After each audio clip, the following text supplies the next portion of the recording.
All right. So about this thing. So tell me your stance on this, Stephen. I mean, you're getting a lot of heat for this. You know this.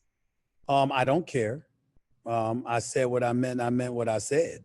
I think that people in Milwaukee are completely overreacting. I've never said anything about the organization. I've never said anything about the people. That's not a place that I like being because of the cold weather. Just like I don't like Chicago, just like I don't like Detroit, just like I don't like Minneapolis. I went up to, I have a friend that was a college teammate of mine who's been living in Minneapolis for the last 25 years. And I went to Minnesota a couple of years ago with the Super Bowl, and he brought his children to meet me. And my first question to him was, how could you do this to them? Because I was talking about how vicious the cold is. Gary D. Howard is the former executive sports editor for the Milwaukee Journal-Sentinel for nearly 2 decades. The first night I arrived in Milwaukee and went to his house, I said, what the hell are you doing here? Get the hell out of this town. It's cold here. It has nothing to do with the citizens there, the fans, the teams, the facilities, the Hyatt downtown. I used to love staying there. It's all good. I've got friends in town there. The people are great. I just don't like cold weather. And Milwaukee, to me, is cold weather. Very, very simple. I ain't apologizing for it. I ain't changing my mind about it. It is what it is. But you're a New York guy. I mean, you know, you just throw on the layers, you throw on your silks, and you keep it moving. I personally believe there's a different kind of cold in the Midwest. The cold is far more biting. It's just something about it. Whether it's Lake Michigan, whether it's Lake Erie in Ohio, whether it's what's going on in Detroit. Don't get me started with 3 lakes in Minneapolis. I mean, please don't get me started with that. Let me tell you something. If I never ever see some of those cities again, I won't be upset about it, but only because of the cold, nothing else. All right. So you're not talking about the people here. You're not talking about, hold on just a second, John. Sorry about that. Right. It's okay. Yeah. You get this set up. All right. Sorry. There you go. All right. Thanks.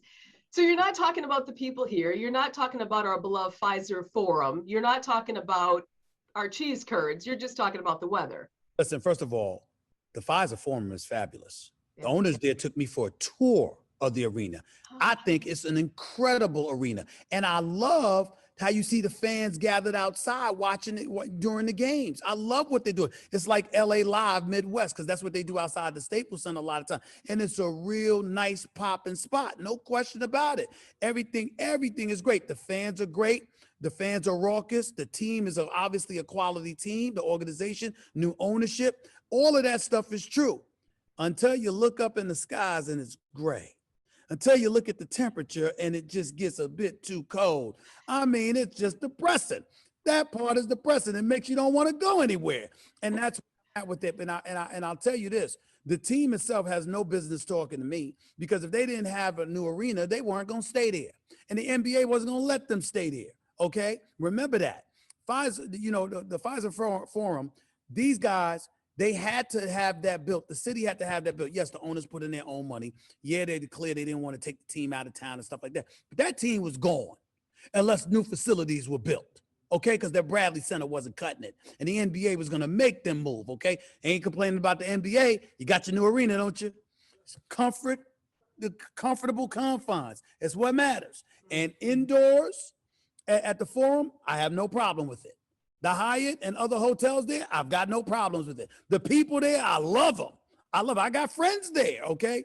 But that weather, I want no parts of it. I will never apologize for it. And I'm never going to take back my words on not liking cold weather, because Milwaukee is far from the only city that I have complained about with cold weather. Right. Well, what about in the summer? I mean, seriously, like, would you come visit? Would you come to cover these games? I haven't been there in the summer. And why would I come to Milwaukee in the summer? You tell me what's going on. Listen, as a person who is not from Milwaukee, who knows very little about Milwaukee, why would I think to come to Milwaukee in the summer? We got Summerfest, we got State Fair, we got brats, we got food on the state, and we got the best beer in the country. I mean, come on now, give us that. I don't drink beer. That's number one. Number two, excuse me, Chicago's just 2 hours away. I mean, I can get a lot in Chicago. Ooh. We know about Chi-Town, but I don't even want to go to Chi-Town. Okay, now it's a little safer to go there in June, July, and August because the weather is nicer. So one would assume that the weather is nice in Milwaukee as well. Okay, but however, am I thinking about Milwaukee really in the summertime? I'm thinking about Milwaukee when the basketball season is going on. I don't even get to think about y'all during football season because if I fly into Milwaukee, I got to go down to Green Bay. Y'all ain't got a football team there. It's Green Bay Packers. That's 2 hours away. So it's either the Brewers, which I'm not interested in, the Bucks, which obviously I'm very interested in, and the Bucks don't play come July and August normally. This season might be an exception because COVID pushed the season back. I mean, what do you want me to say? So on that note, what do you think? Are we going all the way? What's your prediction? You lost game one. I know, hurt. You lost game one. You shouldn't have gave up 48 points to Trae Young. The Atlanta Hawks are shot makers. They can beat this Bucks team, but the Bucks are still the favorites to come out of the Eastern Conference now that Brooklyn is gone, and they should be. Because I think the Bucks would have beaten anybody else. I would have predicted they would beat anybody else. I'm not going to stray from my prediction, but I was very unimpressed with what I saw in game one. Drew Holiday dropped 33 points, but where was the defense? You're an all-defensive player, and you didn't stop Trae Young. Chris Middleton, you showed up in game 6 against the Brooklyn Nets, but where were you in game 1 last night or game 1, shooting 6 for 23 from the field? I mean, and Brook Lopez is just useless in this series because he's big and slow, and as a result, in pick-and-roll situations, he's not going to be able to go out and defend anybody on the perimeter. He's going to have to stay, and if he stays home down low to prevent alley-oops and layups, that's going to give their shooters open jump shots in pick-and-roll situations. So it's looking kind of daunting right now. Budenholzer and his staff are going to have to figure it out, but Milwaukee's a very gifted team. They've got the Greek Freak, who's a spectacular player. He just can't shoot jump shots, but that's the only thing wrong with him. And I still think that y'all should win this series, but you better win game 2. Yeah, and if we don't win game 2, you're not predicting a good outcome. I don't think that you go on the road in Atlanta and take 2 from them. I think that you could take 1, but I don't think you take 2, and then you find yourself in a 3-1 hole, and I don't think you'd beat this team 3 straight. Can Giannis carry the team if everybody else decides not to show up, as you said? Because he can't shoot jump shots. Mm. In the playoffs, they make you shoot jump shots at some point. He can score his points, but then Middleton or Drew Holiday or this guy or this kid Forbes or Pat Connaughton, how about not shooting air balls in the waning moments? You know, you need somebody on the Milwaukee Bucks to hit perimeter shots when it counts in order for you to win this series.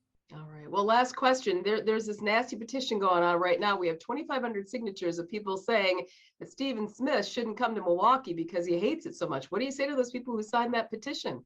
I don't give a damn what they have to say. I love them anyway.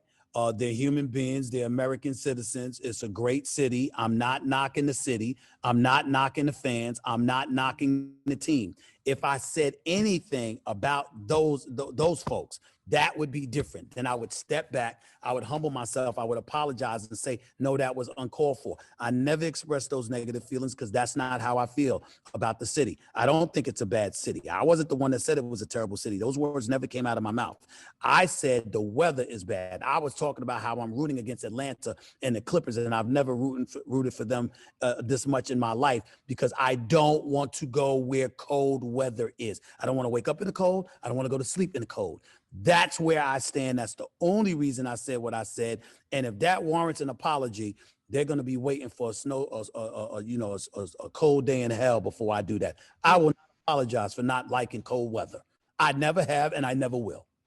Well, I'll tell you, we'll give you a brat, warm you up. I guarantee that'll take care of it for you. Coastal guy. Why am I bi-coastal? Because even though I'm a native New Yorker, I got a place in LA specifically to be there when it gets cold. So noted. Gotcha. You're on the record. I appreciate the time that you've spent. I really do. I know you're busy. Anything else you want to add, Stephen? I would like to add is this. I am disappointed in something, though. I think that if a petition was going to be put out about me, only 2,500 signatures, I'm not impressed with that. I wish it was at least quadruple that. I mean, I wish there were 10,000 signatures calling for me to not come to the city. I would have loved that because that way, when I got there, because I'm coming, if y'all are in the finals, there would be more people that would be annoyed by my presence, and that doesn't bother me. Is that a challenge? Are you asking for more signatures on this petition to ban you from Milwaukee for I think for the NBA playoff games? I'm deserving and worthy of more than 2,500 signatures. Yes. Wow, wow. Who does that? Who Go- calls for a ban? Hey, You really don't want to come to Milwaukee, do you? I'm still coming. If y'all are in the finals, you could have 1,000,000 signatures. I'm still coming. Nothing's going to stop me from coming to the NBA finals if it's in Milwaukee. But I won't be happy about it because I think it's going to get cold when the sun goes down, and I'm apologizing for it. All I'm saying is I think I'm worthy of more than 2,500 signatures. I mean, they need to step their game up. I mean, just 2,500, that's all? Please. That's nothing. Challenge accepted. All right, you heard it here. 25. He wants more than 2,500 signatures. They could do better than that. Boy, we're a hardy crew here. You know, 1,000. we're gonna give you some of that Midwest nice, Stephen. Though we're gonna bring you over to our side before you know it. Next thing I know, you're gonna have a lake home here, Western Wisconsin, La Crosse, where I grew up. Wait for it. They've really done this town roots here. Only 2,500 signatures. Very disappointing. Very disappointing. Thank you, my friend. I appreciate your time. I appreciate your feedback. Thank you for setting the record straight. Take care. All right, go Bucks, go. Thank you. Oh, all right.